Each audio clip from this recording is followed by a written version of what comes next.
व्याख्यामुद्रां कारसारसिजैः पुस्तकं शङ्खचक्रे बिभ्रद्भिन्नस्फटिकरुचिरे पुण्डरीके निषन्नः अमलानश्रीरमृतविशदैरंशभिप्लावयन् मामाविर्भूयात् अनगमहिमा मानसे वागधीशः। नमस्ते प्राणेश प्रणतविभवायावनिमगाः नमः स्वामिन् रामप्रियतमनमन् गुरुगुण नमस्तुभ्यं भीमप्रबलतमकृष्णेष्ट भगवन् नमः श्रीमन्मध्वप्रदिश सुदर्शन्नो जय जय श्रीगुरुभ्यो नमः। नारायणं सुरगुरुं जगदेकनाथं भक्तप्रियं सकललोकनमस्कृतं च त्रैगुण्यवर्जितमजं विपुमाद्यमीशं वन्दे भवग्नम् अमरासुरसिद्धवन्द्यं नारायणं नमस्कृत्य नरं चैव नरोत्तमं देवीं सरस्वतीं व्यासं ततो जयमुदीरये। ವೇದವ್ಯಾಸರ ಮಹಾಭಾರತದ ಚಿಂತಕರಿಗೆ ವಂದನೆಗಳು. ಶಾಂತಿ ಪರ್ವದ 155ನೆಯ ಪ್ರವಚನ. ಮತ್ತೆ ವಿಸ್ತಾರವಾಗಿ ರಾಜಧರ್ಮಗಳ ಬಗ್ಗೆ ನನಗೆ ಹೇಳಬೇಕು ಅಂತ ಧರ್ಮರಾಜ ಕೇಳಿದ್ದಕ್ಕೆ ಮತ್ತೆ ಸ್ವಲ್ಪ ವಿಶಿಷ್ಟವಾದ ಮಾತುಗಳಿಂದ ಭೀಷ್ಮರು ರಾಜನ ನಡೆಗಳನ್ನು ತಿಳಿಸಿಕೊಡುತ್ತಾರೆ ಹೇಗಿರಬೇಕು ಅಂತ. ದೋಷಾನ್ ವಿವೃಣಯಾತ್ ಶತ್ರೋಃ ಪರಪಕ್ಷಾಂಶ್ಚ ಸುದಯೇತ್. ಶತ್ರುಗಳ ತಪ್ಪನ್ನು ಎತ್ತಿ ಸಾರಬೇಕು, ತೋರಿಸಿಕೊಡಬೇಕು. ಅದರಿಂದ ಅವರು ದುರ್ಬಲರಾಗ್ತಾರೆ, ಪ್ರಜೆಗಳು ಅವರ ಮೇಲೆ ವಿರೋಧವನ್ನು ಪಡೀತಾರೆ. ಹೀಗಾಗಿ ಶತ್ರುಗಳ ತಪ್ಪನ್ನು ಬಹಿರಂಗಗೊಳಿಸಿ ಶತ್ರು ಪಕ್ಷಗಳನ್ನು ಆದಷ್ಟು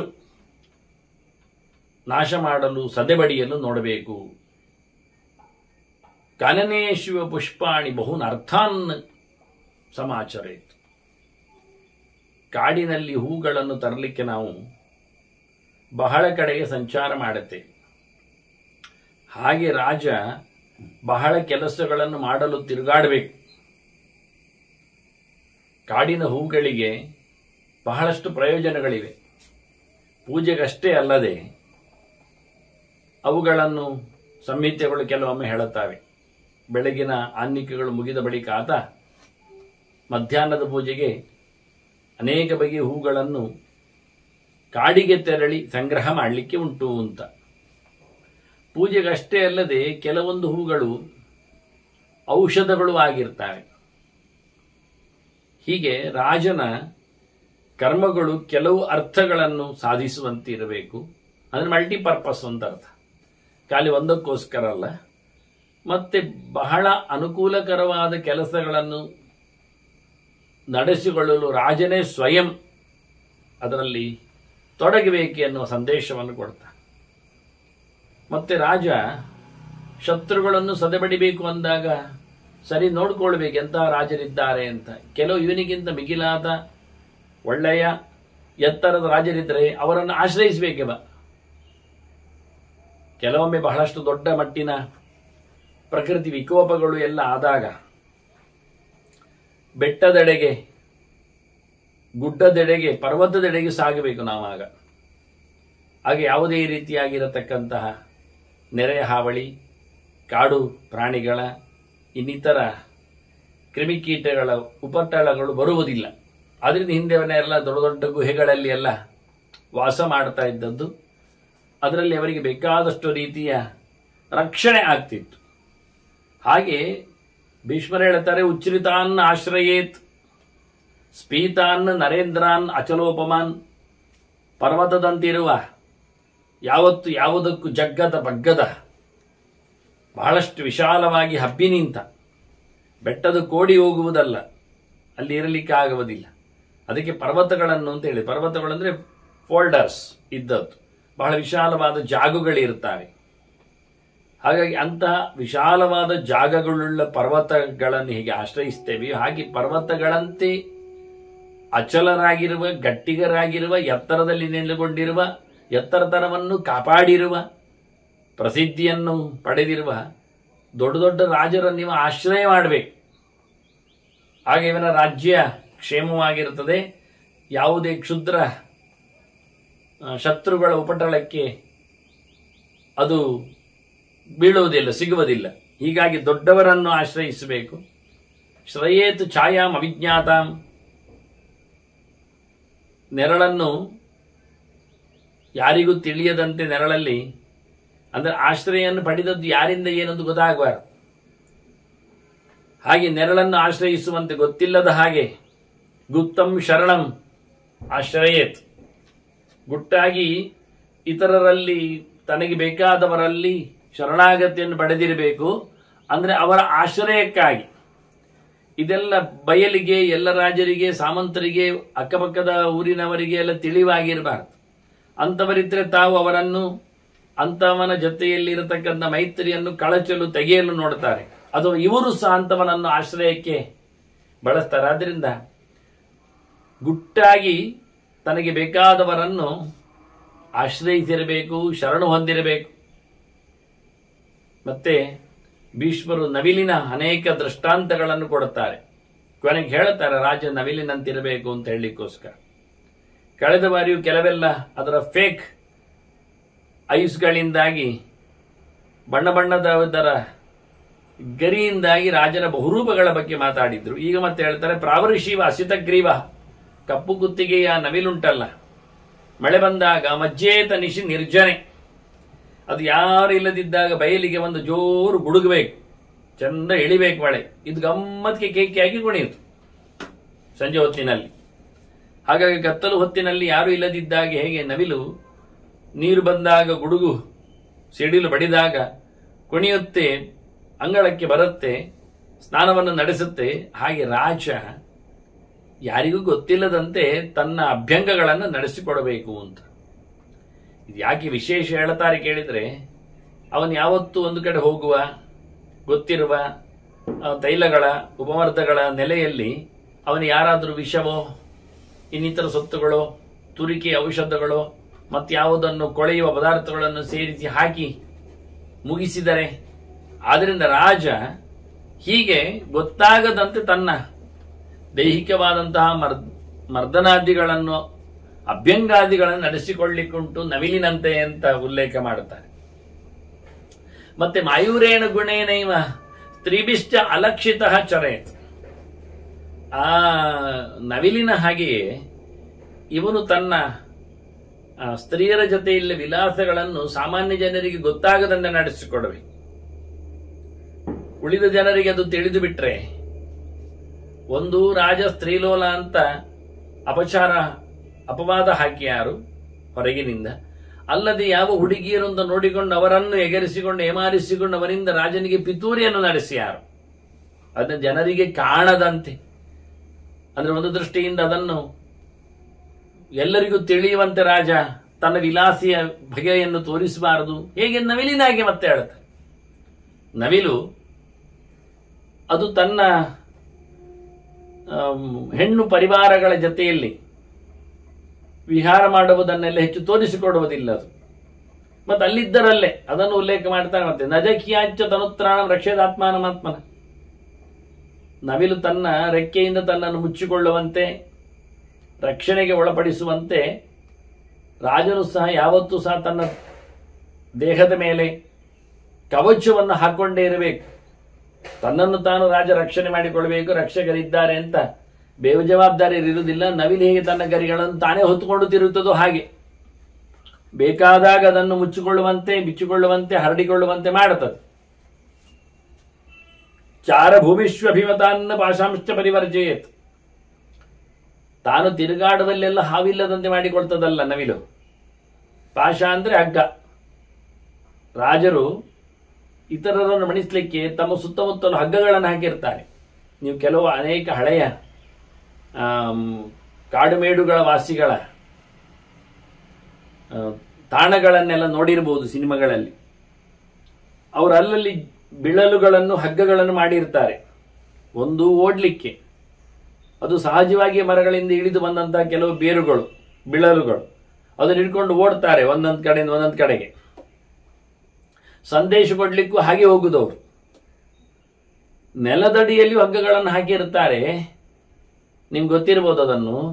ಬೇರೆ ಕಡೆಯಿಂದ ಯಾರಾದರೂ ಆಕ್ರಮಣಕ್ಕೆ ಬಂದರೆ ಅವರನ್ನು ಅದನ್ನು ಸುತ್ತಿ ಹ್ಯಾಂಗ್ ಮಾಡ್ತಾರೆ, ನೇತು ಹಾಕ್ತಾರೆ ಹಿಡಿಲಿಕ್ಕೆ. ಹಗ್ಗ ಬುಟ್ಟಿಗಳನ್ನು ಬಳಸುವುದವರು ಹಿಡಿಲಿಕ್ಕೆ. ಹಾಗೆ ರಾಜ ಶತ್ರುಪಾಳೆಯದವರನ್ನು ಹಿಡಿಲಿಕ್ಕೆ ತಮ್ಮ ಊರುಗಳಲ್ಲಿ ಮಾಡತಕ್ಕ ಉಪಾಯಗಳು. ಆದ್ರಿಂದ ರಾಜ ತಾನು ಹೋಗುವಾಗಲೂ ಹಗ್ಗಗಳನ್ನೆಲ್ಲ ಗುರುತಿಸಿ ಹೋಗಬೇಕು ಅಂತಾರೆ. ಅವನು ಸಂಚಾರ ಮಾಡೋ ಭೂಮಿಯಲ್ಲಿಯೂ ಇವೆಲ್ಲ ಇರಬಾರದು. ಬಹಳಷ್ಟು ಹಿಂದೆ ನಾವು ಕೇಳಿದ್ದೇವೆ, ರಾತ್ರಿ ಬಸ್ಸುಗಳನ್ನು ದರೋಡೆ ಮಾಡುವವರು ಮಾರ್ಗ ಮಧ್ಯದಲ್ಲಿ ದೊಡ್ಡ ತಂತಿಯನ್ನು ಹಾಕಿಟ್ಟು, ಸೂಕ್ಷ್ಮವಾದ ತಂತಿ, ಕಾಣುವುದಿಲ್ಲ ಅದು ಹೆಡ್ಲೈಟ್ಗೂ, ಅದು ಟರ್ನಲ್ಲೆಲ್ಲ ಹಾಕಿರ್ತಾರೆ. ಬಂದಾಗ ತಂತಿಯನ್ನು ಎಳೆದು ಬಿಡ್ತಾರೆ, ಜೋತಾಗಿದ್ದ ತಂತಿಯನ್ನು. ಆಗ ಬಸ್ಸು ಅಡಿಮೇಲಾಗ್ತದೆ, ಪಲ್ಟಿ ಆಗ್ತದೆ, ಮತ್ತೆ ದೋಚುತ್ತಾರೆ ಜನರನ್ನು. ಕತ್ತಲು ಬೇರೆ, ಏನು ಕಾಣುವುದಿಲ್ಲ. ಹಾಗಾಗಿ ಇದ್ದು ಬಿದ್ದ ಎಲ್ಲವರನ್ನು ಸಹ ತುಂಬ ದೊಡ್ಡ ದೊಡ್ಡ ಲಗ್ಗೇಜುಗಳಿರ್ತವೆ ಪರ ಊರುಗಳಲ್ಲಿ ಹೋಗುವಂಥವು. ಅವುಗಳೆಲ್ಲ ಬೇಕಾದಷ್ಟು ಬೆಲೆ ಬಾಳುವ ಸಂಗತಿಗಳಿರ್ತವೆ. ಅವರು ತುಂಬ ಜನ ಇರ್ತಾರೆ, ಕಾಡಾಡಿಗಳು. ಹಾಗಾಗಿ ಹೊತ್ಕೊಂಡು ಹೋಗಿ ಎಳ್ಕೊಂಡು ಹೋಗಿ ಜಬರ್ದಸ್ತಿನಲ್ಲಿ ಎಲ್ಲವನ್ನು ಲೂಟಿ ಮಾಡ್ತಾರೆ ನಡುರಾತ್ರಿಗಳಲ್ಲಿ.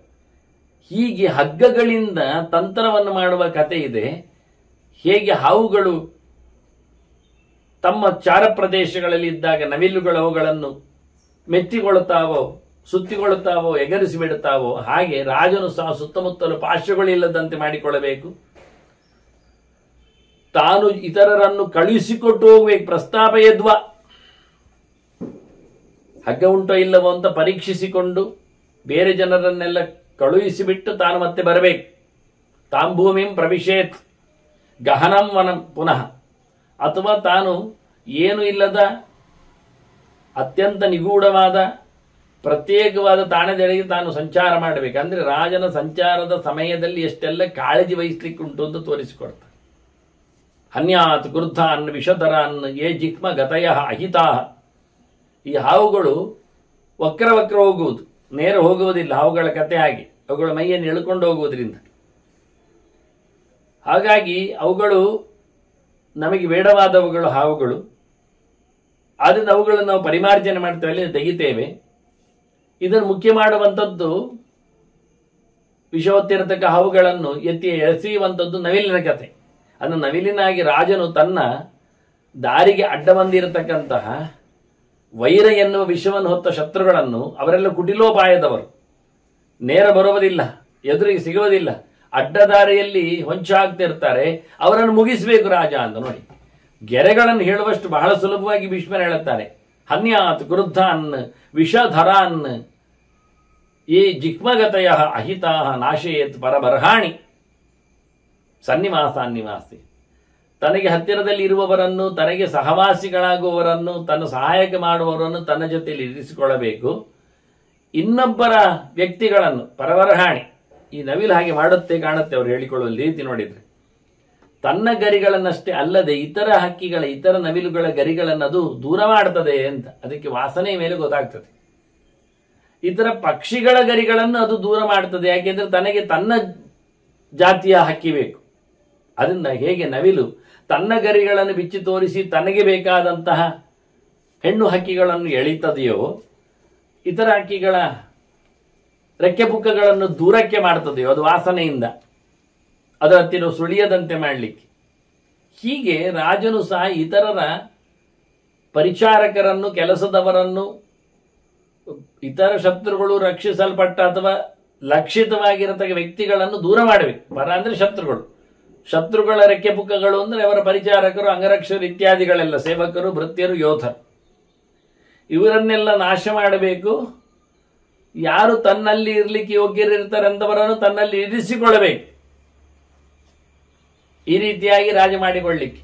ಹಕ್ಕಿಗಳನ್ನೆಲ್ಲ ಓಡಿಸುವುದಿಲ್ಲ ನವಿಲು, ತನ್ನ ಹೆಣ್ಣು ಹಕ್ಕಿಗಳನ್ನು ಒಟ್ಟಿಟ್ಟುಕೊಡುತ್ತದೆ. ಮತ್ತೆ ಅದು ತನಗೆ ಬರಹ ಆಗುವುದಿಲ್ಲ. ಸ್ವಜಾತಿಯ ವಾದ ಇರುತ್ತೆ ಅದಕ್ಕೆ. ನೋಡಿ ಹಾಗೆ ಸದಾ ಬರೀಸಮಂ ಕಾಮಂ ಪ್ರಸಕ್ತಿ ಕೃತಂ ಆಚರೇತ್. ನವಿಲಿನ ಹಾಗೆ ತನ್ನ ಭೋಗ ವಿಲಾಸವನ್ನು ನಾನು ಮಾಡಬೇಕು ರಾಜ. ನವಿಲಿನ ಹಾಗೆ ಕೇಳಿದ್ರೇನು? ನವಿಲು ಅಲ್ಲೇ ಪಕ್ಕದಲ್ಲಿರತಕ್ಕಂತಹ ತನ್ನ ಹೆಣ್ಣು ನವಿಲುಗಳ ಜೊತೆಯಲ್ಲಿ ವಿಹಾರ ಮಾಡುತ್ತದೆ. ದೂರದೆಡೆಗೆ ಬೇರೆ ಕಡೆಗೆ ಸಾಗುವುದಿಲ್ಲ, ಹುಡುಕುವುದಿಲ್ಲ. ಸಿಕ್ಕಿದ್ದರಲ್ಲಿ ತನ್ನ ಹತ್ತಿರದಲ್ಲಿ ಇದ್ದದರಲ್ಲಿ ಮೆರೀತದೆ ಅದು. ಹಾಗೆ ರಾಜ ಬಹುದೂರದ ಇನ್ಯಾವುದೋ ಹೆಣ್ಣುಗಳ ಆಸೆಯಲ್ಲಿ ಭೋಗದಲ್ಲಿ ತೊಡಗಲು ಪ್ರಯತ್ನಿಸಿ ಸೋಲ್ತಾನೆ. ಅಲ್ಲಿಂದ ಅವನು ಟ್ರ್ಯಾಪ್ ಆಗ್ತಾನೆ, ಮತ್ತೆ ಅಲ್ಲಿಂದ ಸಿಕ್ಕಿ ಬೀಳುತ್ತಾನೆ.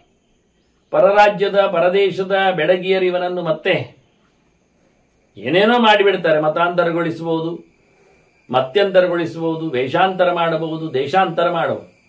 ಹೀಗಾಗಿ ಸಿಕ್ಕಿ ಬೀಳದಂತೆ ರಾಜ ತನಗೆ ಗೊತ್ತಿರುವವರ ಜೊತೆಯಲ್ಲಿ, ಅಕ್ಕಪಕ್ಕದವರ ಜೊತೆಯಲ್ಲಿ ಹೇಗೆ ನವಿಲಿನ ಹಾಗೆ ಅಂತ ಎಲ್ಲದಕ್ಕೂ ನವಿಲಿನ ದೃಷ್ಟಾಂತ ಕೊಡ್ತಾರೆ. ಸರ್ವತಶ್ಚ ಆದದೇತ್ ಪ್ರಜ್ಞಾಂ ಪತಂಗಾನ್ ಗಹನೇಶ್ವ. ಎಲ್ಲ ಕಡೆಯಿಂದಲೂ ಬುದ್ಧಿವಂತಿಕೆ ಉಪಯೋಗಿಸಿಕೊಳ್ಳಬೇಕು. ಎಲ್ಲರ ಗುಟ್ಟುಗಳನ್ನು, ಎಲ್ಲರ ಯೋಚನೆಗಳನ್ನು, ಎಲ್ಲರ ಉಪಾಯಗಳನ್ನು ಅರಿಯುವಂತೆ ಆಗಬೇಕು ಅವನು. ಕತ್ತಲಿನಲ್ಲಿ ನಾವು ಬೆಳಕುಗಳನ್ನು ಗುರುತಿಸ್ತೇವೆ. ಯಾವುದು ಬೆಳಕುಗಳು ಅಂದರೆ ಮಿಂಚು ಹುಳಗಳು. ಹಾಗೆ ಮಿಂಚು ಹುಳಗಳನ್ನು ನಾವು ಕತ್ತಲೆಯಲ್ಲಿ ಗುರುತಿಸುವ, ಅಷ್ಟು ಸಣ್ಣದಾದರೂ ಕತ್ತಲೆಯಲ್ಲಿ ಅದು ದೊಡ್ಡದಾಗಿ ಕಾಣುತ್ತದೆ. ಹಾಗೆ ಮಗದೊಬ್ಬರ ಎಲ್ಲ ಸಂಗತಿಗಳನ್ನು ರಾಜ ಬಹಳ ಚಂದವಾಗಿ ಗಮನಿಸಬೇಕು, ಹುಡುಕಬೇಕು, ಪಡೆಯಬೇಕು. ಕಾಣುವುದಿಲ್ಲ ಪ್ರಜ್ಞೆ ಆದರೂ ಮಿಣುಕುಳ ಕಾಣುತ್ತದೇನು, ಆದರೆ ಕತ್ತಲೆಯಲ್ಲಿ ಕಾಣುತ್ತದೆ. ಹಾಗಾಗಿ ಇತರರ ಬುದ್ಧಿವಂತಿಕೆಯನ್ನು ಅವರ ಕಾರ್ಯಕ್ಷೇತ್ರದಲ್ಲಿ ನಾವು ಗುರುತಿಸಲಿಕ್ಕೆ ಬರ್ತದೆ, ಅವರ ನಡೆಯಲ್ಲಿ ಕಾಣುತ್ತದೆ. ಹಾಗಾಗಿ ಅವರನ್ನು ಗುರುತಿಸಬೇಕು, ಹಿಡಿಬೇಕು ಅಂತ. ಏವಂ ಮಯೂರ ವತ್, ಹೀಗೆ ನವಿಲಿನಂತೆ ರಾಜ ಸ್ವರಾಜ್ಯಂ ಪರಿಪಾಲಯೇ, ತನ್ನ ರಾಜ್ಯವನ್ನು ಆತ ಪಾಲಿಸಲಿಕ್ಕೆ ಉಂಟು. ಆತ್ಮವೃದ್ಧಿಕರೀಂ ನೀತಿಂ ವಿದಧೀತ ವಿಚಕ್ಷಣ. ಅವನು ಯಾವ ಪ್ರಕಾರದ ರಾಜನೀತಿಯನ್ನು ಅವಲಂಬಿಸಬೇಕು ಕೇಳಿದರೆ ತನ್ನ ಏಳಿಗೆಯನ್ನು ಮಾಡುವಂತೆ ಆಗಬೇಕು. ರಾಜನೇ ಸೋಲುವ, ರಾಜನೇ ಇಲ್ಲಾಗುವ, ರಾಜನನ್ನೇ ಬದಿಗಿರಿಸತಕ್ಕಂತಹ ಪ್ರಜಾಕ್ಷೇಮದ ರಾಜನೀತಿ ರಾಜನಿಗಲ್ಲ. ರಾಜನು ಅದರಲ್ಲಿ ಶೈನ್ ಆಗಲಿಕ್ಕುಂಟು. ಮತ್ತೆ ತನ್ನನ್ನು ತಾನು ಚೆನ್ನಾಗಿ ನೋಡಿಕೊಳ್ಳಲಿಕ್ಕೆ ತಾನೇ ಸಮರ್ಥನಾಗಬೇಕು, ಇನ್ನೊಬ್ಬರಿಂದಲ್ಲ. ತನಗೆ ಬುದ್ಧಿವಾದ ಹೇಳಲಿಕ್ಕೆ ಮಗದೊಬ್ಬನನ್ನು ಇಡುವುದಲ್ಲ, ಅವನಿಗೆ ಬೇಕಾದಾಗ ಹೇಳುತ್ತಾನೆ. ಯಾಕೆಂದ್ರೆ ರಾಜ ಪರ ತಲೆಯಲ್ಲಿ ಉಪಯೋಗಿಸ್ತಾನೆ ಅಂತ ಗೊತ್ತಾಗಿಬಿಟ್ಟಿದೆ ಅವನಿಗೆ. ಅದನ್ನು ಆತ್ಮಸಂಯಮನಂ ಬುದ್ಧಿಯ ಪರಬುದ್ಧಿಯ ವಿಚಾರಣ. ಮಂತ್ರಿಮಂಡಲ ಎಲ್ಲ ಯಾಕೆ ಕೇಳಿದ್ರೆ, ನಾನು ಏನು ಊಟ ಮಾಡಬೇಕು ಅಂತ ಕೇಳಲಿಕ್ಕೆ ಮಂತ್ರಿಮಂಡಲ ಅಲ್ಲ. ತನ್ನ ವಿಷಯದಲ್ಲಿ ತನ್ನ ಕಂಟ್ರೋಲಲ್ಲಿ ಇನ್ನೊಬ್ಬರು ಬೇಡ, ಸಚಿವಾಲಯ ಎಲ್ಲ ಇಲ್ಲ. ಮತ್ತೆ ಸಚಿವಾದಿಗಳು ಇರುವುದು ಯಾಕೆ, ಅದು ಇತರ ವಿಷಯಗಳಲ್ಲಿ ವಿಚಾರಣೆ ಎಲ್ಲ ಮಾಡಿಕೊಳ್ಳಿಕ್ಕೆ. ಅದರಿಂದ ಬುದ್ಧಿಯಾಚ ಆತ್ಮಗುಣ ಪ್ರಾಪ್ತಿ ಏತತ್ ಶಾಸ್ತ್ರ ನಿದರ್ಶನ. ತಾನು ತನ್ನನ್ನು ಬಹಳ ಚೆನ್ನಾಗಿ ಅಭ್ಯಾಸ ಮಾಡಿಕೊಳ್ಳುವುದರಿಂದ ತನ್ನ ಏಳಿಗೆ ಆಗ್ತದೆ, ತನ್ನಲ್ಲಿ ಗುಣವಂತಿಕೆ ಹೆಚ್ಚಾಗ್ತದೆ ಅನ್ನುವುದು ಶಾಸ್ತ್ರದ ಮಾತು. ಈ ಶಾಸ್ತ್ರದ ನೆಲೆಯಲ್ಲಿ ಆತ್ಮ ಅಂದ್ರೆ ಇಲ್ಲಿ ಪರಮಾತ್ಮನವುದು, ಭಗವಂತನ ಎಚ್ಚರವನ್ನು ರಾಜ ಸಂಪಾದನೆ ಮಾಡಬೇಕು. ಅದನ್ನು ಇನ್ನೊಬ್ಬರಿಂದ ವಿಚಾರಣೆ ಮಾಡುವುದಲ್ಲ, ಇದು ಸ್ವಂತಕ್ಕೆ, ತನ್ನ ಏಳಿಗೆ. ಹಾಗಾಗಿ ಪರ ಆತ್ಮಗಳ ಬಗ್ಗೆ, ಇತರರ ಬಗ್ಗೆ, ಭಗವಂತನ ಬಗ್ಗೆ, ಪರಾತ್ಮನ ಬಗ್ಗೆ, ಪರಮಾತ್ಮನ ಬಗ್ಗೆ, ಹೀಗೆ ಬೇರೆ ಬೇರೆ ರೀತಿಯಿಂದ ರಾಜನಿಗೆ ಚಿಂತನೆ ಮಾಡುವ ವ್ಯವಸ್ಥೆ ಇದೆ ಎಂದು ತೋರಿಸಿಕೊಟ್ರು. ಪರಂ ವಿಶ್ವಾಸ ಬುದ್ಧಿಯ ಪರಂ ವಿಶ್ವಾಸಯೇತ್ ಸಾಮ್ನ ಸ್ವಶಕ್ತಿಂಚೋಪಲಕ್ಷೇತ್. ಶತ್ರುವನ್ನು ಆದಷ್ಟು ಮಟ್ಟ ಹಾಕಲಿಕ್ಕೆ ನೋಡಬೇಕು, ಅವನನ್ನು ವಿಶ್ವಾಸಕ್ಕೆ ಇಟ್ಕೊಳ್ಳಬೇಕು. ಬಹಳ ಸಾಮದಿಂದ, ಆ ಉಪಾಯದಿಂದ ಅವನನ್ನು ತಗ್ಗಿಸಬೇಕು, ಬಗ್ಗಿಸಬೇಕು. ಮತ್ತೆ ತನ್ನನ್ನು ಬಹಳ ಚೆನ್ನಾಗಿ ನೋಡಿಕೊಳ್ಬೇಕು. ತನಗೆಷ್ಟು ಶಕ್ತಿ ಇದೆ, ಶತ್ರುಗಳು ಎಷ್ಟಿದ್ದಾರೆ ಅನ್ನೋದ್ರ ಬಗ್ಗೆ ಬಹಳ ಚೆನ್ನಾಗಿ ಅಭ್ಯಾಸ ಮಾಡಿರಬೇಕು. ಆತ್ಮನಃ ಪರಿಮರ್ಶೇಣ ಬುದ್ಧಿಂ ಬುದ್ಧಿಯ ವಿಚಾರೇತ್. ಪ್ರತಿನಿತ್ಯ ತನ್ನನ್ನು ತಾನು ಪರಾಮರ್ಶೆಯನ್ನು ಕೈಯುವುದರಿಂದ ತಾನೆಷ್ಟು ಬುದ್ಧಿಮಂತ, ತಾನೆಷ್ಟು ತಿಳ್ಕೊಂಡಿದ್ದೇನೆ ಎನ್ನುವುದು ಅರ್ಥ ಆಗ್ತದೆ. ಹಾಗಾಗಿ ತನ್ನನ್ನು ತಾನೇ ಪರೀಕ್ಷೆ ಮಾಡಿಕೊಳ್ಳಿಕ್ಕುಂಟು. ರಾಜನಿಗೆ ಮಗದೊಬ್ಬ ಪರೀಕ್ಷಕ ಅಲ್ಲ, ಪರೀಕ್ಷೆ ಇಲ್ಲ. ಆತ್ಮವಿಮರ್ಶೆ, ಆತ್ಮ ಪರಾಮರ್ಶೆ ಇದು ರಾಜನಿಗೆ ಮುಖ್ಯವಾಗಿ ಬೇಕು. ಅವನ ಬುದ್ಧಿಮಂತಿಕೆಯಿಂದ ಬೇಕು. ಅವನೆಷ್ಟು ದಡ್ಡ ಆಗಿದ್ದಾನೆ, ದಡ್ಡತನದ ನಿರ್ಣಯಗಳ ಬಗ್ಗೆ ಹೋಗ್ತಾನೆ, ಅದೆಷ್ಟು ಬಾಲಿಶವಾಗಿರ್ತದೆ ಅನ್ನುವುದರ ಬಗ್ಗೆ ಬಹಳಷ್ಟು ನಿಷ್ಕರ್ಷೆನಾಥ ಮಾಡಬೇಕು. ಸಾಂತ್ವಯೋಗ ಮತಿ ಪ್ರಾಜ್ಞ, ಸಮಾಧಾನದ ಮಾತು, ಎಲ್ಲ ಜನರನ್ನು ಸಂಗ್ರಹ ಮಾಡತಕ್ಕಂಥ ಬುದ್ಧಿವಂತಿಕೆ, ಒಳ್ಳೆ ಅರಿವು, ದೇವರ ಎಚ್ಚರ ಜೊತೆಯಲ್ಲಿ ಕಾರ್ಯಕಾರ್ಯ ಪ್ರಯೋಜಕ, ಮಾಡು ಬಿಡು ಎನ್ನುವುದರ ಬಗ್ಗೆ, ತಪ್ಪು ಯಾವುದು ಸರಿ ಯಾವುದು ಎನ್ನುವುದರ ಮಾಡಬಾರದು, ಮಾಡಬೇಕು ಎನ್ನುವುದರ ಬಗ್ಗೆ ಚೆನ್ನಾಗಿರತಕ್ಕಂಥ ಅವನಲ್ಲಿ ಪ್ರಾಯೋಗಿಕವಾದ ವಿಮರ್ಶೆ ಮಾಡಲಿಕ್ಕೆ ಬರುವಷ್ಟರ ಮಟ್ಟಿಗೆ ಮಾಡಲಿಕ್ಕೆ ಆಗ್ತದ. ಇದು ಮಾಡದೇ ಇರಲಿಕ್ಕೆ ಕಾರಣ ಏನು ಎನ್ನುವುದಕ್ಕೆ ಯೋಚನೆ. ಹೀಗೆಲ್ಲ ಬಹಳ ಸುಂದರವಾಗಿ ಇದನ್ನೆಲ್ಲ ಮಾಡಿಕೊಳ್ಳುವಲ್ಲಿ ನಿಗೂಢ ಬುದ್ಧಿ ಧೀರಸ್ಯಾತ್, ಗಟ್ಟಿಗನಿರ್ಬೇಕೆ,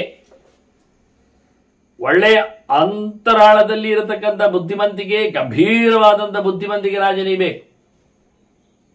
10 ಜನರಲ್ಲಿ ಕೇಳುವವ ಮಂತ್ರಿ ಮಾಗದರಿಲ್ಲ, ಅವರಿಗೆ ಹೇಳುವಂತ ಬುದ್ಧಿಮಂತ ಆಗಬೇಕಿವ. ಮತ್ತೆ ಅಂದ್ರೆ ಇವನು ತನ್ನ ಅಭಿಪ್ರಾಯವನ್ನು ತಿಳಿಸಿಕೊಡುವ ಮೂಲಕ ವಕ್ತವ್ಯೇ ವಕ್ಷ್ಯತೆ ತಥ ಹೇಳಬೇಕು. ಹೇಳುವಲ್ಲಿ ಹೇಳುವಾಗ ಉಳಿದವರಿಂದ ಕೇಳಲಿಕ್ಕಿರುವುದು ಮಾತ್ರ ರಾಜ ಅಲ್ಲ, ಮಗದೊಬ್ಬರಿಗೂ ವಿಚಾರವನ್ನು ಹೇಳುವಷ್ಟರ ಮಟ್ಟಿನ ಬುದ್ಧಿಮಂತಿಕೆ, ಶಾಸ್ತ್ರಜ್ಞಾನ, ರಾಜನೀತಿಯ ಕೌಶಲ ಎಲ್ಲವನಿಗೆ ಇರಲೇಬೇಕು. ಈ ರೀತಿಯಾಗಿ ಇದ್ದಾಗ ಸನ್ನಿಗೃಷ್ಟಾಂ ಗತಾಂ ಪ್ರಾಜ್ಞ ಯದಿ ಬುದ್ಧಿಯ ಬೃಹಸ್ಪತಿ ಸ್ವಭಾವಮೇಷ್ಯತೆ ತಪ್ತಂ ಕೃಷ್ಣಾಯಸಂ ಇವುವುದಕ್ಕೆ. ಈಗ ಬಿಸಿ ಮಾಡಿದ ಕಬ್ಬಿಣ ನೀರಲ್ಲಿ ಹಾಕಿದ್ರೆ ಏನಾಗ್ತದೆ? ಮತ್ತೆ ಕಬ್ಬಿಣವೇ ಆಗ್ತದೆ, ತನ್ನ ಮೂಲ ಸ್ವರೂಪಕ್ಕೆ ಬರ್ತದೆ, ತನ್ನ ಸ್ವಭಾವವನ್ನು ಬದಲಾಯಿಸಿಕೊಳ್ಳುವುದಿಲ್ಲ. ಬಿಸಿ ಮಾಡಿದ ಕಬ್ಬಿಣವನ್ನು ನೀವು ನೀರಿಗೆ ಹಾಕ್ಲಿಕ್ಕೆ ಹೋಗಬಾರದು. ಮತ್ತೆ ಅದನ್ನು ಬೇಕಾದ ಆಕಾರಕ್ಕೆ ತರಲಿಕ್ಕೋಸ್ಕರ ಅದನ್ನು ಬೇಕಾದ ಯಂತ್ರಗಳಲ್ಲಿ ಉಪಯೋಗಿಸಿಕೊಳ್ಳಲಿಕ್ಕೆ ಬಡಿತಕ್ಕೆ ಅದನ್ನು ಬಿಡಬೇಕು. ಅಂದ ಬಿಸಿ ಮಾಡಿದ ಕಬ್ಬಿಣ ಮಗದೊಮ್ಮೆ ನೀರಿಗೆ ಬಿದ್ದಾಗ ಅಥವಾ ಒಮ್ಮೆ ನೀರಿಗೆ ಬಿದ್ದಾಗ ಅದು ಮಗದೊಮ್ಮೆ ತನ್ನ ರೂಪವನ್ನೇ ಪಡೆಯುವಂತೆ.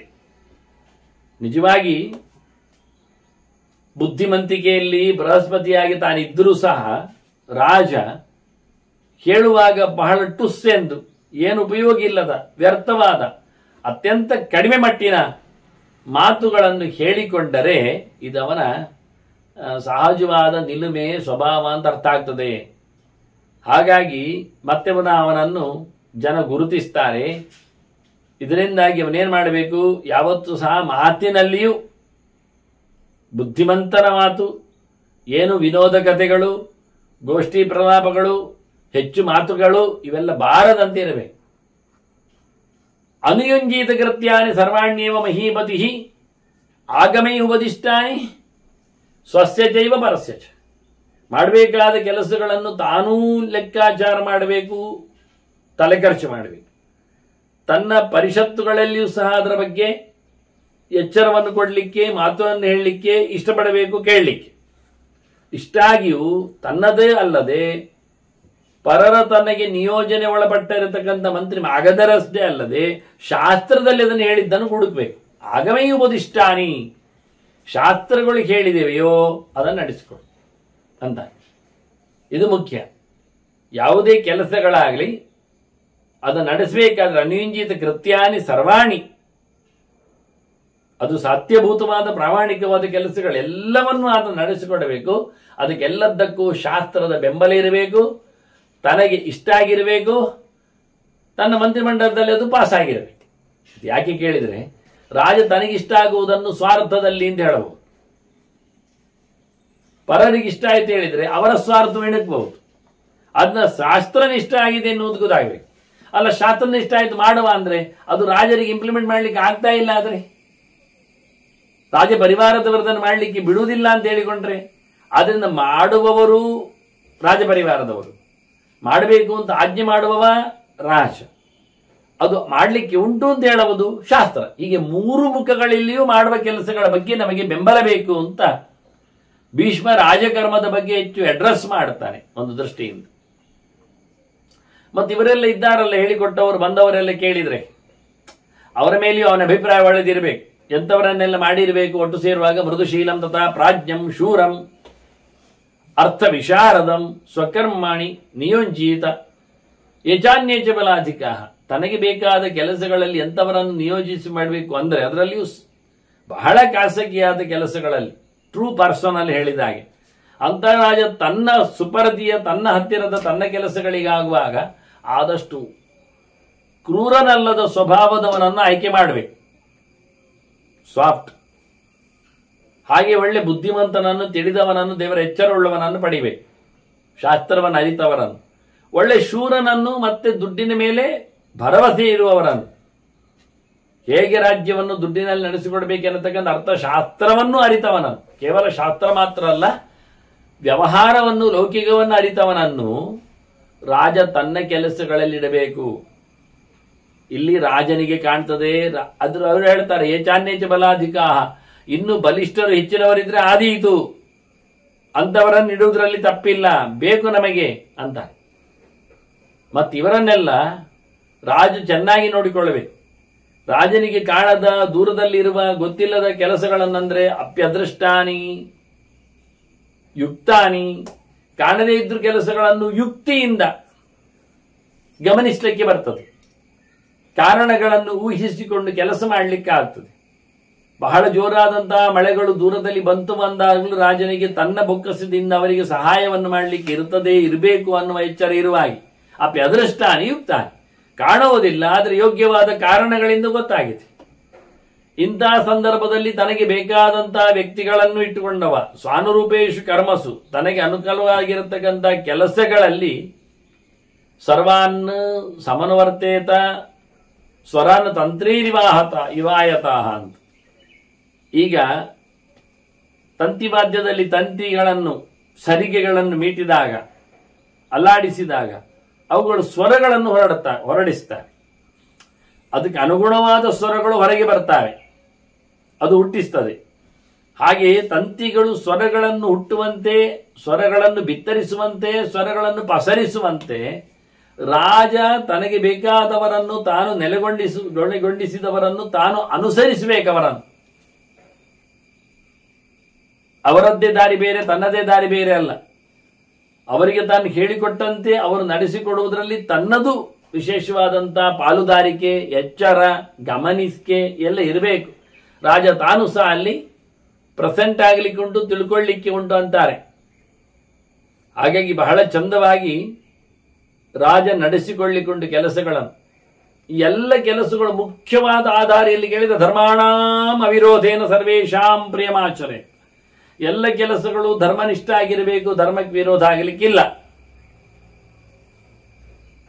ಎಲ್ಲರಿಗೂ ಧರ್ಮಕ್ಕೆ ವಿರೋಧ ಆಗದಂತೆ ರಾಜನು ಪ್ರೀತಿಯನ್ನು ಸಂಪಾದನೆ ಮಾಡುವಂತೆ ಇರಬೇಕು, ಪ್ರೀತಿಸಬೇಕೆಲ್ಲರನ್ನು.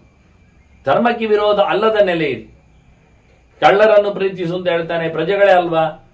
ಆದ್ರಿಂದ ಅವರಿಗೆ ನಾವು ಕಳ್ಳರನ್ನು, ಸುಳ್ಳರನ್ನು, ಮೋಸಗಾರರನ್ನು, ದರೋಡೆಕೋರರನ್ನು, ಅತ್ಯಾಚಾರಿಗಳನ್ನು, ದೇಶದ್ರೋಹಿಗಳನ್ನು ಎಷ್ಟು ಚೆನ್ನಾಗಿ ನೋಡ್ತೇವೆ ನೋಡಿ. ಯಾಕೆ? ಇದೇ ಕಾರಣ. ಹೇಳುದೇನು? ಅವರು ಮನುಷ್ಯರಲ್ವಾ? ಮಾನವ ಧರ್ಮ 3 ಹೊತ್ತು ಊಟ ಏನು, ವಾರಕ್ಕೊಂದು ಗಡದವರಿಗೆ ಔತಣ ಏನು, ಬೇಕಾದಂಥ ವ್ಯವಸ್ಥೆ ಏನವರಿಗೆ, 10 ಸಮಸ್ತರಿಗೆಲ್ಲ ನೋಡಿಕೊಳ್ಳಿಕ್ಕೆ ಅಂತ ಹೇಳ್ತಕ್ಕಂತಹ ಟಿವಿ ಚಾನೆಲ್ಗಳೇನು, ಎಂತ ಕರ್ಮಕ್ಕೆ ಅಂತ ಕೇಳ್ತಾರೆ. ದೇಶದ್ರೋಹಿಗಳಿಗೆ, ಕಳ್ಳರಿಗೆ, ದರೋಡೆಕೋರರಿಗೆ, ಕೊಲೆ ಪಾತಕಿಗಳಿಗೆ ಎಲ್ಲ ಹಾಗೆ ಕೊಡಬಾರದು ಅನುಕೂಲ. ಅವರು ಮಾನವರು ಅಂತಲ್ಲ, ಅವರು ದಾನವರು, ದೇಶದ್ರೋಹಿಗಳವರು. ಅದರಿಂದ ಅವರಲ್ಲಿ ಹ್ಯುಮ್ಯಾನಿಟಿ ಆಗಲಿ, ಮಾನವೀಯತೆ ಆಗಲಿ ಕಾಣಲಿಕ್ಕೆ ಬಾರದು. ಮತ್ತೆ ಶಿಕ್ಷೆಯನ್ನು ಅನುಭವಿಸ್ಲಿಕ್ಕೋಸ್ಕರ ಶಿಕ್ಷೆಯನ್ನು ಅನುಭವಿಸ್ಬೇಕು, ಅವರು ದುಃಖವನ್ನೇ ಅನುಭವಿಸ್ಬೇಕು. ಅದಕ್ಕೋಸ್ಕರ ಅವರಿಗೆ ಒಂದೇ ಒತ್ತೂಟ ಹಾಕ್ಬೇಕು, ಅವರಿಂದ ದೇಶದ ಕೆಲಸಗಳನ್ನು ಮಾಡಿಸ್ಬೇಕು. ರಸ್ತೆ ಅಗಲೀಕರಣವೋ, ಕೈಗೆ ಹಿಂದಿನ ರಾಜರೆಲ್ಲ ಹಾಗೆ ಮಾಡಿಸ್ತಿದ್ದು, ಕಾಲಿಗೆಲ್ಲ ಸರಬಳಿ ಕಟ್ಟಿಕೊಂಡು ಓಡಬಾರದಂತೆ, ಅವರು ಓಡದಂತೆ ಕೆಲಸ ಮಾಡಿಸ್ತಿದ್ರು. ನಮ್ಮ ದೇಶದಲ್ಲಿ ಆ ನಮೂನೆಯ ಗುಲಾಮಗಿರಿಯನ್ನು ಬ್ರಿಟಿಷರು ಮಾಡಿ ತೋರಿಸಲಿಲ್ಲ. ಕೈದಿಗಳಿಗೆ ಹೀಗೆ, ಶಿಕ್ಷಾರ್ಹರಿಗೆ ಹೀಗೆ ಮಾಡಬೇಕು. ಅವರಿಗೆ ಭೋಗದ ಐಷಾರಾಮದ ವ್ಯವಸ್ಥೆ ಅಲ್ಲ. ಇಲ್ಲಿ ಕದ್ದ, ಅದನ್ನು ನುಂಗಿದ, ಮತ್ತಲ್ಲಿ ಹೋಗಿ ಉಳಿದ ಶೇಷ ಊಟವನ್ನು ಅಲ್ಲಿ ಧರ್ಮಕ್ಕೆ ಮಾಡಿದ. ಪ್ರಯೋಜನ ಏನಾಯ್ತು? 20 ವರ್ಷ. ಮತ್ತು ಹೊರಗೆ ಬಿಟ್ಟದ್ದು ಮಾಡೋದು ಅದನ್ನೇ. ಯಾಕೆ? ಒಳಗೆ ಹೋಗ್ಲಿಕ್ಕೆ, ಆರಾಮಾಗಿ ತಿನ್ಲಿಕ್ಕೆ. ಇಲ್ಲಿ ಮೈ ದುಡಿಬೇಕಲ್ಲ ಅವನಿಗೆ. ಏನು ಸ್ವಾತಂತ್ರ್ಯ ಅಂದ್ರೆ? ಹೊರಗಿದ್ರೇನು ಒಳಗಿದ್ರೇನು ಎಲ್ಲ ಒಂದೇ ಬಗೆ ಅಂತ. ಯಾರಿಲ್ಲದವರಿಗೆ ಹಾಗೆ ಬಗೆ. ಅದರಿಂದ ರಾಜ ಇಲ್ಲಿ ಹಾಗೆಲ್ಲ ಹೇಳ್ತಾನೆ, ಧರ್ಮ ವಿರುದ್ಧೇನ ಅಂತಾನೆ. ಧರ್ಮಕ್ಕೆ ತಪ್ಪಿಲ್ಲದಂತೆ ಎಲ್ಲರನ್ನು ಪ್ರೀತಿಸಬೇಕು ರಾಜ, ಹೊರತು ಈ ದುಷ್ಟರನ್ನು ಪ್ರೀತಿಸುವುದು, ದೇಶದ್ರೋಹಿಗಳಿಗೂ ಊಟ ಹಾಕುವುದು ದಾನ ಧರ್ಮದ ಖಾತೆ ಅಲ್ಲ. ಅದನ್ನು ಎಲ್ಲರ ಮೇಲೆ ಅವನಿಗೆ ಧರ್ಮಕ್ಕೆ ವಿರೋಧ ಅಲ್ಲದಂತೆ ಹೇಗೆ ಬೇಕು ಹಾಗೆ ರಾಜ ಪ್ರೀತಿಸುವ ರೀತಿ ಹೇಗಿರಬೇಕು? ಮಮಾಯ ಮಿತಿ ರಾಜಾಯ ಸ ಪರೋದೈವಾಚಲ ಅಂತ. ಯಾರು ಇವನು ನನ್ನವನು ಅಂತ ಹೇಳಿಕೊಂಡು ರಾಜ ಎಲ್ಲರನ್ನು ಚೆನ್ನಾಗಿ ನೋಡಿಕೊಳ್ಳುತ್ತಾನೋ ಅವನೊಂದು ಪರ್ವತವೇ, ಎಲ್ಲರಿಗೂ ಆಶ್ರಯ ಸ್ಥಾನ. ಅವನು ಅಚಲ ಪರ್ವತ, ವ್ಯತ್ಯಾಸಗೊಳ್ಳದ, ಏರುಪೇರು ಆಗದ, ಎದ್ದು ಓಡದ ಬಹಳ ಅದ್ಭುತವಾದಂಥ ಪರ್ವತದ ನೆಲೆಯಲ್ಲಿ ರಾಜ ಎಲ್ಲರಿಗೂ ಸಹ ಆಸರೆಯಾಗ್ತಾನೆ, ಧರ್ಮಕ್ಕೆ ವಿರೋಧ ಇಲ್ಲದಂತೆ. ಕೃಷ್ಣ ಏನು ಹೇಳಿದ? ಕೃಷ್ಣದ್ವಿಡ ತದನುಬಂಧಿ ನಿಗ್ರಹೇವ ಪರಮೋ ಧರ್ಮ ಅಂದ. ಕೃಷ್ಣನಿಗೆ, ಭಗವಂತನಿಗೆ ಯಾರು ವಿರೋಧ ಆಗ್ತಾರೆ, ಯಾರು ಭಗವದ್ ಧರ್ಮವನ್ನು ಧಿಕ್ಕರಿಸ್ತಾರೆ ಅಂತವರನ್ನು ಕೊಲ್ಲುವುದು, ಮುಗಿಸುವುದು ಧರ್ಮ ಅಂತಾರೆ. ಅದನ್ನು ಎಲ್ಲರನ್ನು ಬದುಕಿಸುವುದು, ಎಲ್ಲರನ್ನು ಒಂದೇ ರೀತಿಯಲ್ಲಿ ನೋಡಿಕೊಳ್ಳುವುದು ಅಲ್ಲ. ಯಾರು ಯಾವ ರೀತಿಯಿಂದ ದೇಶವನ್ನಾಗಲಿ, ದೇವರನ್ನಾಗಲಿ, ಧರ್ಮವನ್ನಾಗಲಿ ನೋಡಿದ್ದಾರೋ ಅದೇ ರೀತಿಯಾದಂಥ ಅವರಿಗೆ ಟ್ರೀಟ್ಮೆಂಟ್ ಪ್ರತಿಕ್ರಿಯೆಯಲ್ಲಿ. ಹಾಗಾಗಿ ಎಲ್ಲರನ್ನು ಸಹ ಬಹಳ ಚೆನ್ನಾಗಿ ಧರ್ಮದಕ್ಕೆ ವಿರೋಧ ಆಗದಂತೆ ರಾಜ ನೋಡಿಕೊಳ್ಳಿ. ಮತ್ತು ಅವರವರ ವ್ಯವಹಾರ ಅಥವಾ ವ್ಯವಸಾಯ, ಎರಡು ಶಬ್ದ ಪ್ರಯೋಗ ಮಾಡುತ್ತಾರೆ, ಅದನ್ನು ನೋಡಿ ಪರೀಕ್ಷಿಸಿಯೇ ಅವರು ಎಷ್ಟು ಪ್ರಯತ್ನಶೀಲರಿದ್ದಾರೆ, ಏನು ಕೆಲಸ ಮಾಡಿದ್ದಾರೆ, ಏನು ದುಡಿದಿದ್ದಾರೆ, ಎಷ್ಟರ ಮಟ್ಟಿಗೆ ಅವರು ತಮ್ಮನ್ನು ತಾವು ತೊಡಗಿಸಿಕೊಂಡಿದ್ದಾರೆ ಅಂತ ನೋಡಿಕೊಂಡೇ ಅವರನ್ನು ಗಮನಿಸಬೇಕು, ಗುರುತಿಸಬೇಕು, ಸನ್ಮಾನಿಸಬೇಕು, ಸಂಬಳ ಕೊಡಬೇಕು, ಎಲ್ಲ ವ್ಯವಸ್ಥೆ ಮಾಡಬೇಕು. ವ್ಯವಸಾಯಂ ಸಮಾದಾಯ. ಹೇಗೆ ಅಂದರೆ ಸೂರ್ಯೋ ರಶ್ಮಿನಿವಾಯತಾನ್, ಹೇಗೆ ಸೂರ್ಯ ಎಲ್ಲರ ಮೇಲೆ ಕಿರಣಗಳನ್ನು ಪಸರಿಸ್ತಾನೆ, ಹೇಗೆ ಕೇಳಿದರೆ ಅದಕ್ಕೆ ಅನುಗುಣವಾಗಿ ಕೆಲವು ತುಂಬಾ ಸೂರ್ಯನ ಕಿರಣಗಳನ್ನು ಎಳೆದುಕೊಳ್ಳುವಂತಿರ್ತದೆ. ಗಿಡಗಳ ಮೇಲೆ ಬಿದ್ದರೆ ಸೋಲಾರ್ ಎನರ್ಜಿ ಆಗ್ತದೆ ನಮಗೆ, ಅಥವಾ ಸೌರ ಶಕ್ತಿ ನಮಗೆ ರಾತ್ರಿ ಹೊತ್ತಿನಲ್ಲಿ ಗಿಡಗಳು ಬೆಳಕು ಕೊಡ್ತಾವ. ಏನಿಲ್ಲ, ಬಿದ್ದ ಬೆಳಕುಗಳನ್ನು ಅವುಗಳು ನುಂಗಿ ಹಾಕ್ತಾವೆ, ಚಂದ ದಷ್ಟಪುಷ್ಟವಾಗಿ ಎಲೆಗಳನ್ನು, ಹೂಗಳನ್ನು, ಹಣ್ಣುಗಳನ್ನು, ಕಾಯಿಗಳನ್ನು ಕೊಡ್ಲಿಕ್ಕೆ ಹೋಗ್ತವೆ. ಅದೇ ಸೋಲಾರ್ ಪ್ಯಾನಲಿನ ಮೇಲೆ ಬಿದ್ದರೆ ಅದೇ ಸೂರ್ಯಕಿರಣ ಹಗಲು ಬಿದ್ದದ್ದು ರಾತ್ರಿಗೆ ಬೆಳಕನ್ನು ಕೊಡುತ್ತದೆ. ಅದೇ ಕೆಳಬಂಡೆಯ ಮೇಲೆ ಬಿದ್ದದ್ದು ಏನು ರಿಫ್ಲೆಕ್ಷನ್ ಕೊಡುವುದಿಲ್ಲ, ಬಿಸಿ ಮಾಡುತ್ತದೆ. ಅದೇ ನಯವಾದ ನುಣುಪಾದ ಹಾಸುಗಲ್ಲುಗಳ ಮೇಲೆ ಬಿದ್ದರೆ ಬಹಳ ಚಂದವಾದ ಬೆಳಕನ್ನು ಪ್ರತಿಫಲಿಸ್ತದೆ. ಹಾಗಾಗಿ ಸೂರ್ಯರಶ್ಮಿ ಚೆಲ್ಲಿದರೆ ಹೇಗೆ ಯಾವ ರೀತಿಯಿಂದ ಎಲ್ಲದರ ಮೇಲೆ ಪರಿಣಾಮವನ್ನು ಅದಕ್ಕೆ ಅನುಗುಣವಾಗಿ ಕೊಡ್ತದೋ, ಹಾಗೆ ರಾಜನು ಸಹ ಅವರವರ ಕರ್ಮಗಳನ್ನು, ಪ್ರಯತ್ನಗಳನ್ನು, ಅವರವರ ಯಾವುದೇ ರೀತಿಯಾಗಿರತಕ್ಕಂತಹ ಕೊಡುಗೆಗಳನ್ನು ಗಮನಿಸಿ ಧರ್ಮಮೇವ ಅಭಿರಕ್ಷೇತ, ಅದರಲ್ಲಿಯೂ ಧರ್ಮವನ್ನು ಉಳಿಸಿಕೊಂಡು ಅವರನ್ನು ಮೆರೆಸಬೇಕು. ಸರ್ವೇಶಾಂ ಪ್ರಿಯಮಾಚರೇತ್, ಎಲ್ಲರಿಗೂ ಒಂದೇ ಬಗೆ ಆಗುವುದಿಲ್ಲ ಎನ್ನುವುದನ್ನು ಸೂರ್ಯನ ದೃಷ್ಟಾಂತ ಕೊಡುವ ಮೂಲಕ ಉಲ್ಲೇಖ ಮಾಡುತ್ತಾರೆ ಬಹಳ ಚಂದವಾಗಿ. ಅದರೊಟ್ಟಿಗೆ ಮತ್ತು ವಿಶೇಷವಾಗಿರತಕ್ಕಂಥ ಚಿಂತನೆಯನ್ನು ಕೊಡ್ತಾರೆ ಅವರು. ಧರ್ಮಮೇವ ಅಭಿರಕ್ಷೇತ ಕೃತ್ವಾ ತುಲ್ಯೇ ಪ್ರಿಯಾ ಪ್ರಿಯೇ, ತನಗೆ ಬೇಕಾದವರಿಗೆ ಒಳ್ಳೆಯದು ಮಾಡುವುದು, ತನಗೆ ಬೇಡವಾದವರಿಗೆ ತಪ್ಪನ್ನು ಹೊರಿಸಿ ದುಃಖವನ್ನು ಕಲ್ಪಿಸುವುದು, ಇದು ಸರಿ ಇಲ್ಲ. ಸೂರ್ಯ ತನ್ನ ಕಿರಣಗಳು ಎಲ್ಲ ಕಡೆ ಒಂದೇ ರೀತಿಯಾಗಿ ಚೆಲ್ಲುವಂತೆ ರಾಜ ತನ್ನ ಔದಾರ್ಯವನ್ನು ಒಂದೇ ಪ್ರಕಾರವಾಗಿ ನಡೆಸಬೇಕು. ಧರ್ಮದ ನೆಲೆಗಟ್ಟಿನಲ್ಲಿ ಒಳ್ಳೆ ಧರ್ಮಾತ್ಮನಿಗೆ ಅಂತ ಒಳ್ಳೆಯ ರೀತಿಯಾದ ವ್ಯವಸ್ಥೆ, ದುಷ್ಟರಿಗೆ ದುಷ್ಟ ರೀತಿಯಲ್ಲಿ ಬೇಕಾಗಿರತಕ್ಕಂಥ ಶಿಕ್ಷೆ, ಇದನ್ನೆಲ್ಲ ಮತ್ತೆ ನೋಡಿಕೊಂಡಾಗ ಅವರಲ್ಲಿ ಕುಲ ಪ್ರಕೃತಿ ದೇಶಾನಾಂ ಧರ್ಮಜ್ಞಾನ್ ಮೃದುಭಾಷಿನ ಮಧ್ಯೆ ವಯಸ್ಸಿ ನಿರ್ದೋಷಾನ್ ಹಿತೇಯುಕ್ತಾನ್ ಜಿತಕ್ಲಮಾನ್ ಅಲುಬ್ಧಾನ್ ಶಿಕ್ಷಿತಾನ್ ದಾಂತಾನ್ ಧರ್ಮೇಶು ಪರಿನಿಷ್ಠಿತಾನ್ ಸ್ಥಾಪಯೇತ್ ಸರ್ವಕಾರ್ಯೇಶು. ರಾಜ ಧರ್ಮ ಅರ್ಥ ರಕ್ಷಣ, ಮೊದಲಿಗೆ ಧರ್ಮವನ್ನು ಮತ್ತೆ ದುಡ್ಡನ್ನು ಎರಡನ್ನೂ ಕಾಪಾಡುವಂಥವರು ನಮಗೆ ಬೇಕು. ಅಂದ್ರೆ ಫೋಲ್ ಮಾಡುವವರು ಬೇಡ, ಧರ್ಮ ಬಿಟ್ಟವರು ಬೇಡ, ಅಧರ್ಮ ಮಾಡುವವರು ಬೇಡ, ಧರ್ಮದ ಮೇಲೆ ಶ್ರದ್ಧೆ ಇಲ್ಲದವರು ಬೇಡ, ನಂಬಿಕೆ ಬಿಟ್ಟವರು ಅಲ್ಲ, ದುಡ್ಡಿನ ಮೇಲೆ ಆಸೆ ಉಳ್ಳವರು ಆಗುವುದಿಲ್ಲ, ದುಡ್ಡನ್ನು ನುಂಗಿ ಹಾಕುವವರು ನಮಗೆ ಬೇಡ. ದುಡ್ಡನ್ನು ಉಳಿಸಿಕೊಳ್ಳುವ, ಬೆಳೆಸಿಕೊಳ್ಳುವ, ಅದು ಧರ್ಮ ಮಾರ್ಗದಲ್ಲಿ ಅದನ್ನು ನಡೆಸಿಕೊಳ್ಳುವ ನಮಗೆ ಧರ್ಮನಿಷ್ಠರು ಕೆಲಸ ಮಾಡಲಿಕ್ಕೆ ಬೇಕು. ಅವರವರ ವಂಶದ, ಅವರ ಹುಟ್ಟಿನ, ಅವರ ಸ್ವಭಾವದ ಮೇಲೆ ನೋಡಿಕೊಂಡು ಒಳ್ಳೆ ಧರ್ಮಾತ್ಮರಾದವರನ್ನು ಬಹಳ ಚಂದ ಮಾತಾಡುವವರನ್ನು, ಸಾಫ್ಟ್ ಆಗಿ, ಮೃದುವಾಗಿ, ಹಾರ್ಷ್ ಆಗಿ, ಇನ್ನೊಬ್ಬರಿಗೆ ನೋವಾಗುವಂತೆ ಕಠೋರವಾಗಿ, ಅವರನ್ನು ಬಡಿದೆಬ್ಬಿಸುವಂತೆ, ಅವರನ್ನು ಗೇಲಿ ಮಾಡುವಂತೆ ಮಾತಾಡದೆ ಚಂದವಾಗಿ. ಅರಿತವರೆಲ್ಲ ಚಂದ ಮಾತಾಡು ಸಿಗುವುದು ಬಹಳ ಕಡಿಮೆ.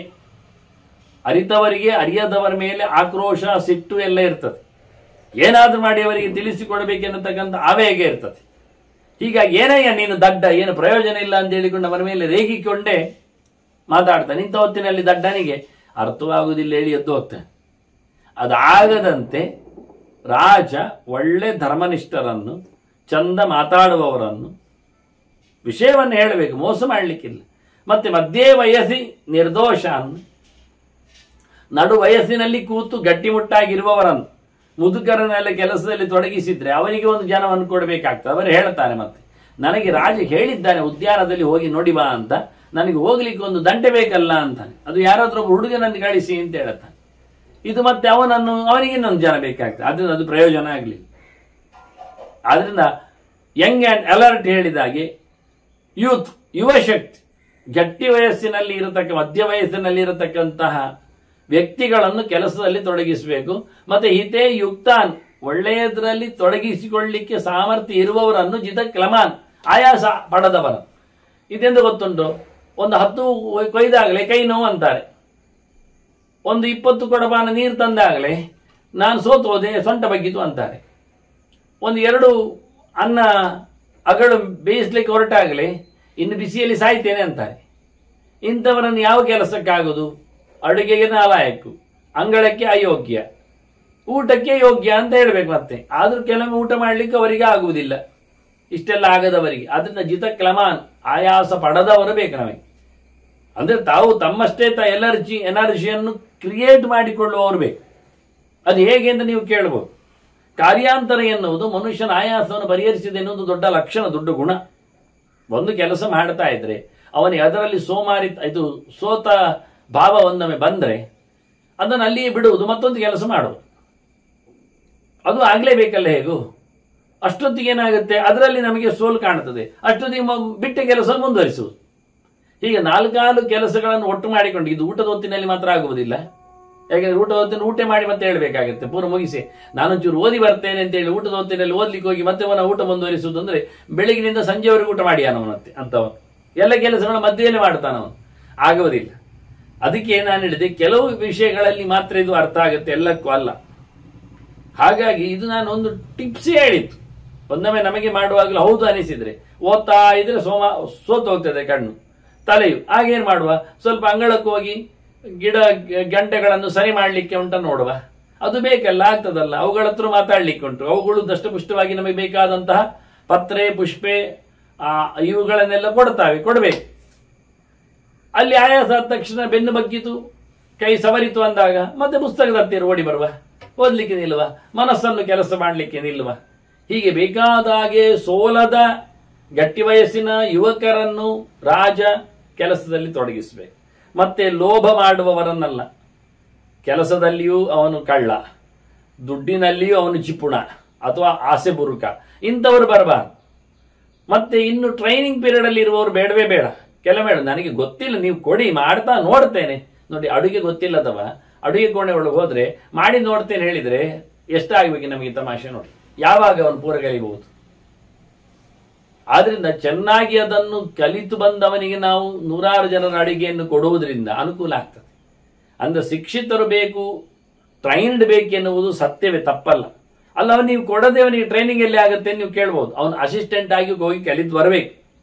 ಮೊದಲು 10 ಜನರ ಅಡುಗೆಯವರ ಕೈಯಲ್ಲಿ ಅಡುಗೆ ಮಾಡಿ ಕಲಿತು ಮತ್ತೆ ತಾನು ಏಕಪ್ರಕಾರ ಬಂದಾಗ ಅವನಿಗೆ ರಾಜನ ಮನೆಯಲ್ಲಿ ಅರಮನೆಯಲ್ಲಿ ಊಟ ಮಾಡಿಸ್ಲಿಕ್ಕೆ ಹೇಳಬಹುದು. ಹಾಗೆ ಶಿಕ್ಷಿತಾನ್ ನಮಗೆ ರಣಾಂಗಣಕ್ಕೆ ಹೋರಾಟಕ್ಕೆ ಬನ್ನಿ ಅಂತ ಹೇಳಿದ ತಕ್ಷಣ ಕೋಲಿಡಿಯಲು ಗೊತ್ತಿಲ್ಲದವ, ಕುದುರೆ ಮೇಲೂ ಹಾರಿ ಕುಳ್ಳಿರ್ಕೆ ಬಾರದವ, ರಥವನ್ನು ಓಡಿಸ್ಲಿಕ್ಕೆ ಆಗದವ, ಕತ್ತಿ ಹಿಡಿದು ಚಳಬಿಸಲು ನಿಲ್ಲದವ, ಇನ್ನೇನು ಯುದ್ಧ ಮಾಡದವ, ಇಲ್ಲ ಕಲಿತೇನೆ. ಇಲ್ಲಿ ರಣಾಂಗಣದಲ್ಲಿ ಕಲೀಲಿಕ್ಕೆ ಬರುವುದಿಲ್ಲ. ಬರ್ತದೆ ಯಾವಾಗ, ಒಂದೇ ಪೆಟ್ಟಿನಲ್ಲಿ ಸತ್ತವೇ ಅಷ್ಟೇ. ಏನ್ ಕಲೀಲಿಕ್ಕೆ? ನಾನು ಕಲಿಯದವ, ನಂಗೆ ಹೊಡಿಬೇಡಿ ಹೇಳೋದು ಹತ್ತಿರ ಹೋಗಿ ಹೊಡಿಯುವವನ ಹತ್ತಿರ.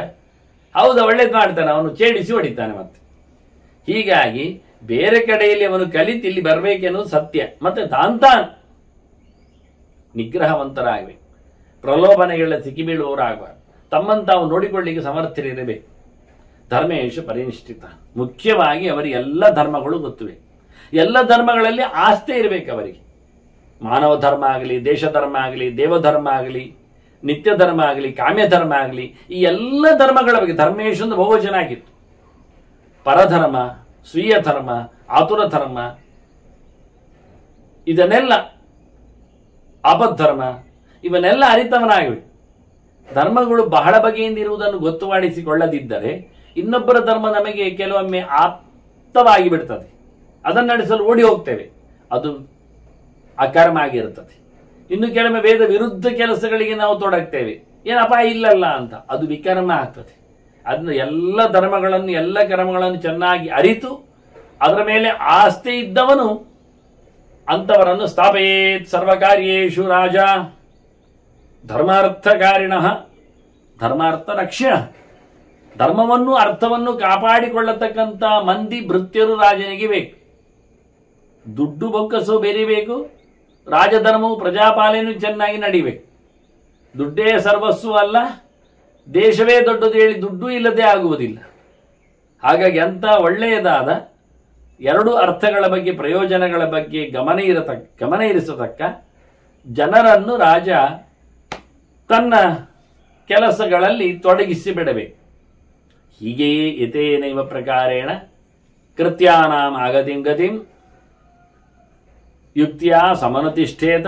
ರಾಜ ಹೀಗೆಯೇ ಆಗುವ ಹೋಗುವ ಎಲ್ಲ ಕೆಲಸಗಳ ಚಿಂತನೆಗಳನ್ನು ಗಮನಿಸಬೇಕು, ಯುಕ್ತಿಯಿಂದಲೂ ಗಮನಿಸಿ ತಾನಲ್ಲಿರಬೇಕು.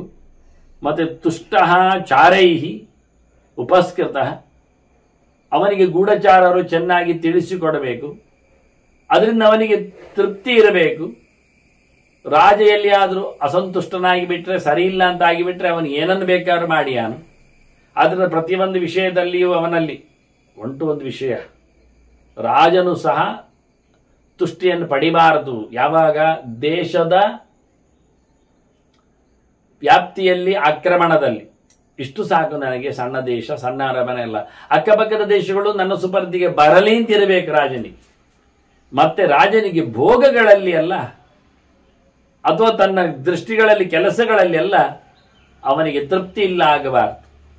ಹಾಗೆ ತೃಪ್ತನಾದ ರಾಜ ಅವರನ್ನೆಲ್ಲ ಕೃತ್ಯಗಳು ಆಯಿತೋ ಇಲ್ಲವೋ, ಮಾಡಬೇಕಾದ್ದೋ ಮಾಡಬಾರದ್ದೋ, ಕೆಲಸ ಸರಿ ಇದ್ದೋ ತಪ್ಪಿದ್ದೋ, ಶಾಸ್ತ್ರೀಯವಾದ್ದೋ ಲೌಕಿಕ ಮಾತ್ರವಾದದ್ದೋ, ಇವನ್ನೆಲ್ಲ ಆತ ಗಮನಿಸಿ ನೋಡಿ, ಹೇಗೆ ಯುಕ್ತಿಯುಕ್ತವಾಗಿ ಅದು ಸರಿ ಇದೆಯೋ ಅಂತ ಗಮನಿಸಿ, ಶಾಸ್ತ್ರೀಯವಾಗಿದ್ದರೂ ಸಹ ಚಾರರಿಂದ ಮತ್ತೆ ಅದನ್ನು ಚೆನ್ನಾಗಿ ತಿಳಿದುಕೊಂಡು ತಾನು ಅದನ್ನು ನಡೆಸಿಕೊಡಬೇಕು ಅಂತ ರಾಜನ ಧರ್ಮಗಳ ಬಗ್ಗೆ ಭೀಷ್ಮರು ಅನೇಕ ಆಯಾಮಗಳನ್ನು, ತುಂಬ ಅತ್ಯಂತ ಅದರ ಕವಲುಗಳಿದ್ದರೂ ಏಕಪ್ರಕಾರವಾಗಿ ರಾಜ ತುಂಬ ತನ್ನನ್ನು ತಾನು ಗಮನಿಸಿಕೊಂಡು ಧರ್ಮನಿಷ್ಠನಾಗಿ, ಟೋಟಲ್ ಇಲ್ಲಿ ಹೇಳುವಾಗ ಧರ್ಮದ ಮೇಲಿನ ಭರವಸೆ ರಾಜರಲ್ಲಿ ಮತ್ತೆ ಪ್ರಜೆಗಳಲ್ಲಿ ಇರುವಂತೆ ಮಾಡಿದ ಚಿಂತನೆಯಲ್ಲಿ ಬಂದಿದೆ. ಇನ್ನೂ ಭೀಷ್ಮರು ಒಂದಿಷ್ಟು ವಿವರಿಸಬೇಕು ಅಂತ ಧರ್ಮರಾಜ ಕೇಳಿದ್ದಕ್ಕೆ ಮಾತುಗಳನ್ನು, ರಾಜಧರ್ಮಗಳ ಬಗ್ಗೆ ಮಾತುಗಳನ್ನು ಮತ್ತಷ್ಟು ಬಿಗಿಯಾಗಿ ಹೇಳುತ್ತಾ ಇದ್ದಾರೆ. ಅದನ್ನು ಮತ್ತೆ ಕೇಳುವ ವಂದನೆಗಳು. ಶ್ರೀಕೃಷ್ಣಾರ್ಪಣಸ್ತು. ನಾರಾಯಣ ನಾರಾಯಣ ನಾರಾಯಣ.